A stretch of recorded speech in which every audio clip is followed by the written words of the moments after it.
Felice, bonjour. Est-ce que tu peux un peu nous faire le point sur l'état des troupes? On voit la sélection et les blessés sont forcément toujours un petit peu les mêmes, mais est-ce que, pour avoir un peu une idée de projection ici dans les semaines qui viennent sur où on est chacun? Je vais parler en général, ce sera plus simple. On va récupérer tout le monde d'ici peu. Quand je dis d'ici peu, c'est dans le courant de la semaine prochaine. Donc ça, c'est une bonne chose. Tous les absents qui sont blessés de longue date, mis à part Ken, vont pouvoir enfin s'entraîner collectivement, normalement à partir du milieu de la semaine prochaine. Donc ça, c'est une très bonne chose.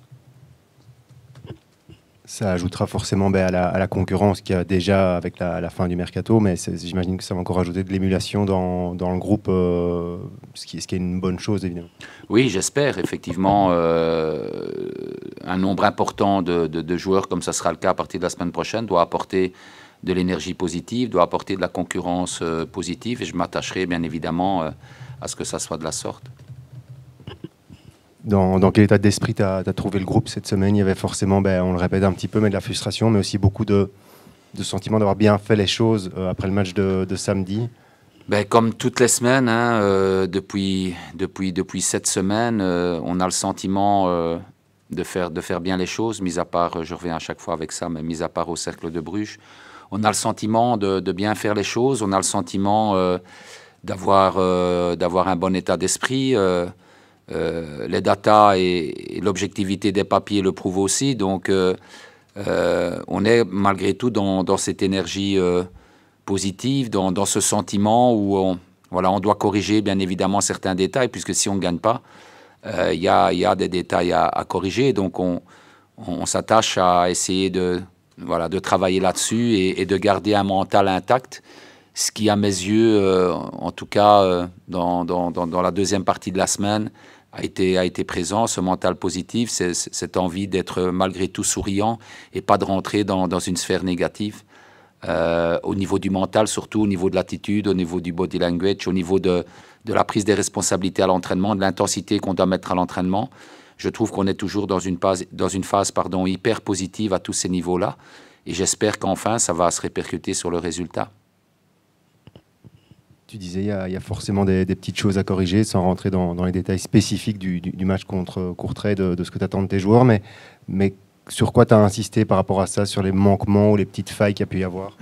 De nouveau, je pense qu'on doit être beaucoup plus efficace, concret, focus dans les deux rectangles, même si quand on marque 2 fois à Bruges, avec le Bruges actuel, et je suppose que vous avez vu hier soir avec la même composition, la qualité que Bruges peut déployer. Quand on analyse notre match là-bas, le fait qu'on est mené par 2 fois, le fait que, très honnêtement, on ne mérite pas de subir une nouvelle défaite, ça veut dire qu'il y a vraiment des bonnes choses. Et donc, on doit juste corriger certains manquements, ce qu'on a eu à Bruges défensivement, dans le bloc, et aussi peut-être, même si on a marqué 2 fois, même s'il y a eu un grand Mignolet, peut-être encore pousser, s'améliorer dans les situations offensives. En tout cas, dans la finition. Bonjour Felice. On l'a vu dans le jeu, on n'a pas l'impression que Charleroi doute. Vous produisez du très bon jeu. Est-ce que tu as quand même senti quelques doutes à l'entraînement auprès de certains joueurs cette semaine? Non, ça a été mon rôle lundi, dès la reprise, de montrer aux joueurs tout ce qu'ils ont fait de bien. Et je pense que dans une phase comme celle-là, où l'équipe joue bien, où l'équipe a de l'envie, où l'équipe montre des bonnes choses, le plus important, c'est de leur montrer tout ce qui fonctionne. Bien évidemment, aussi ce qui ne fonctionne pas, mais le plus gros de mon travail, c'est de continuer dans toutes ces choses qui fonctionnent bien. Et donc, les joueurs ne doivent pas douter. On ne doit pas douter. Le contenu est là. On doit juste trouver, je vais dire, ce petit plus qui nous permettra de gagner. Tu disais aussi, on doit corriger certains manquements. En zone mixte, Damien Marc, la semaine dernière, nous disait que la défense centrale, il s'incriminait justement en disant on peut faire mieux. Est-ce que Tu es d'accord avec lui ou tu le trouves particulièrement dur parce qu'il n'y a pas que ce secteur? Est-ce que tu pourrais modifier ce secteur? Alors, puisque c'est lui qui en parle, c'est déjà un très gros point positif de se remettre en question. Et s'il dit à son âge et avec son expérience qu'il peut faire mieux, ben c'est qu'il peut faire mieux. Et lui et tout le secteur. Après, et moi j'analyserai toujours les choses de cette manière-là. Sur les buts qu'on prend, il n'y a pas que le secteur défensif, uniquement défensif à analyser, puisque tout le bloc, je dis toujours, avant que le ballon arrive dans notre rectangle, avant que le ballon arrive chez notre gardien, il traverse quasiment tous les secteurs de jeu, et donc on essaie d'analyser les manquements en termes d'équipe, en termes d'unité, et pas en termes uniquement d'un seul joueur ou de deux joueurs. La première de Vetteleu, très, très satisfaisante, justement. On voit aussi du coup qu'Isaac a évolué un cran plus haut. Toi, qu'est-ce que tu penses justement de Isaac? On l'avait vu aussi plus en difficulté au cercle, comme toute l'équipe, mais quand il avait joué un cran plus haut, est-ce que sa vraie place maintenant, ça ne serait pas piston gauche comme Vetteleu? Alors, pour reprendre les choses dans l'ordre, effectivement, au cercle, il avait évolué plus haut, mais pas dans un rôle comme il avait au FC Bruges. Au cercle, il avait évolué dans un rôle de deuxième attaquant.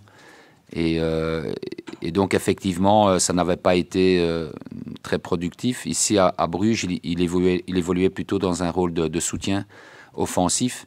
Et donc, c'est le rôle qui, pour moi, doit lui convenir. Après, je pense qu'effectivement, ça n'a pas été un de ses meilleurs matchs et il le sait, et j'en ai parlé avec lui. Mais il faut aussi lui laisser le temps de retrouver ses sensations, de retrouver ses bases. Ça fait avec moi maintenant presque, on est au mois de septembre, fin septembre, donc je vais dire presque 9 mois qu'il évolue en tant que piston gauche. Et donc, il faut lui laisser un peu de temps pour qu'il retrouve ses points de repère et ses sensations à une place qu'il connaît très bien.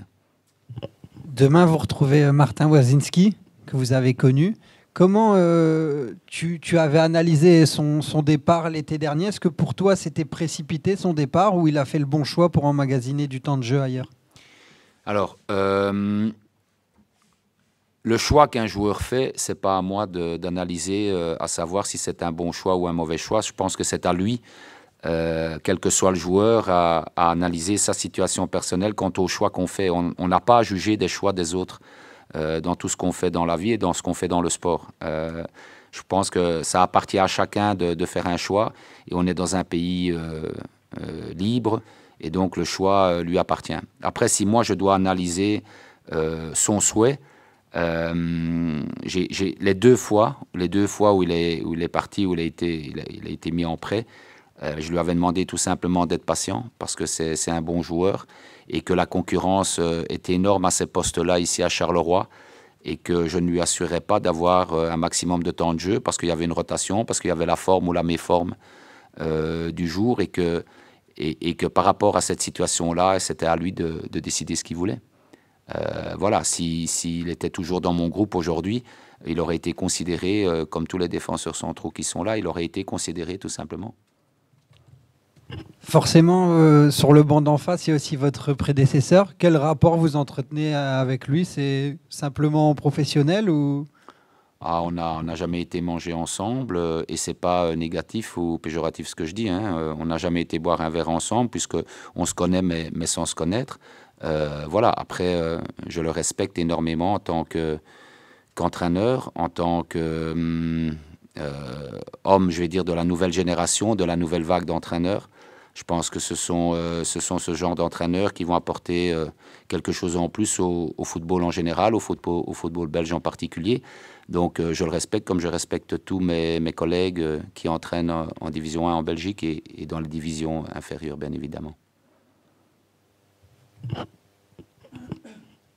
Quel genre de match et quel genre d'adversaire finalement t'attends dans cette rencontre? C'est vrai que Courtrai sort d'un match positif quand même contre Anderlecht, avec comme Charleroi finalement une difficulté à gagner ce premier match, mais avec aussi l'avantage, un peu comme vous avez aussi avec les nouveaux, d'avoir de la fraîcheur de joueurs qui n'ont finalement pas connu les résultats négatifs et donc qui peuvent aussi garder justement cette fraîcheur mentale nécessaire pour trouver le déclic.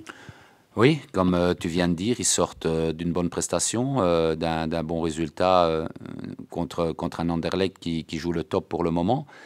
Donc ils sont dans une énergie positive. Maintenant, je pense que dans la situation dans laquelle on est en termes de résultats, notre priorité, c'est de regarder à nous-mêmes tout en analysant et en faisant bien sûr attention aux points forts de l'adversaire. Mais on sait aussi que Courtrai est dans une phase plus ou moins comme la nôtre et que voilà, demain, on peut parler de tactique, on peut parler de data, on peut parler de tout ce qu'on veut.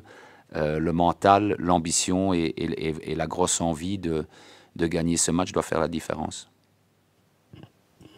On sait qu'il n'y a pas encore de pression, enfin je veux dire, je ne veux pas utiliser le mot pression à mauvais escient, mais est-ce que malgré tout tu sens qu'elle monte un petit peu à la veille de ce rendez-vous qui doit vous permettre d'essayer d'avoir cette première victoire? Ben, je pense que la pression, elle fait partie du sport de haut niveau, hein, et à moi, à nous, de la transformer, de la gérer en pression positive. Après, on sait tous qu'un résultat important et une victoire demain sont des facteurs nécessaires, indispensables pour une bonne continuité, pour une continuité positive dans notre saison, pour enchaîner de manière positive. Après, je pense que quand on est dans une situation comme la nôtre aujourd'hui, le plus important, et pas je pense, j'en suis certain, le plus important, c'est de ne pas penser à la situation, ne pas penser à l'importance de la situation parce que ça peut vous provoquer des énergies négatives.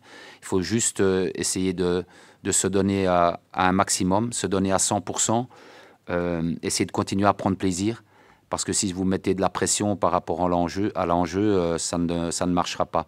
Donc toute la pression qui va être mise et qui va être générée autour de nous, que ce soit par les médias, que ce soit par l'entourage, elle va nous servir à rien. Nous, on doit regarder dans notre assiette, rester dans notre bulle et continuer, quel que soit l'enjeu du match de demain, continuer de la même manière que ce qu'on fait depuis le début de la saison, en essayant d'éliminer les manquements et d'améliorer les détails. Comment faire justement pour réussir à rester dans cette bulle? Parce qu'on sait qu'il y a forcément toute une raison de voir ce qui se passe autour, ce qui se dit autour. Quel est ton rôle finalement auprès des joueurs? Puisque tu ne peux pas les contrôler quand ils ne sont pas ici pour voir ce qu'ils font, ce qu'ils lisent, ce qu'ils entendent. Mais comment gérer ça? Mon premier rôle, il a été fait. Alors je ne vous dis pas que ça a été bien fait. Mais en tout cas, j'ai essayé de le faire toute la semaine au niveau des entraînements, de la communication avec les joueurs individuellement, collectivement, en gardant du plaisir, en ne mettant pas un excès de nervosité, même si parfois je peux l'être aussi, bien évidemment, en essayant de rendre les joueurs heureux aux entraînements et qui soient toujours dans cette spirale positive.